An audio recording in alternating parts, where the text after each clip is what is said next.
All right, I was thinking about jobs this morning. Um, I just never gave much of a shit about what the job was. I always took the first one that came along.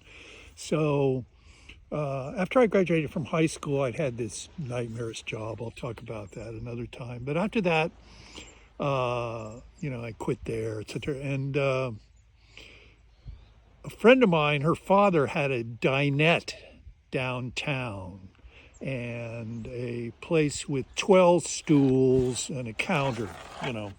And the woman who'd worked there for like 30 years, Emma, was having a medical leave, so he needed someone to take it over. So she trained me for like 3 days. The place was always jammed. She did the cash register, the cooking, the washing the dishes, everything that had to be done in that place. It was just her.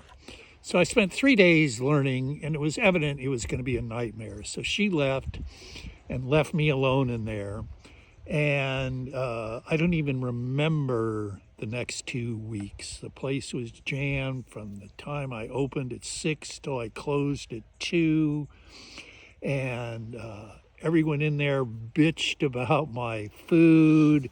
They bitched about how clean I was or wasn't, how fast I talked. And,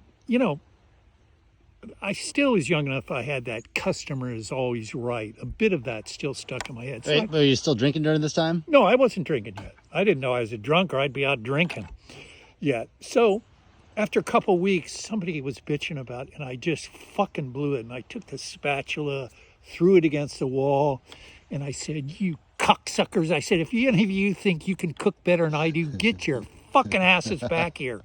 And I remember there was a guy named Ernie, and he worked in a warehouse. And, they were all kind of stunned in silence. And he said, "Hey, buddy, anybody can cook better than you."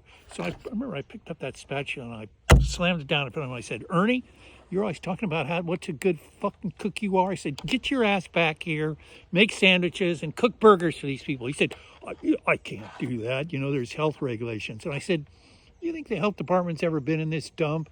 And then all the other customers, they were all regular. They start cajoling that guy. So Ernie gets back there and starts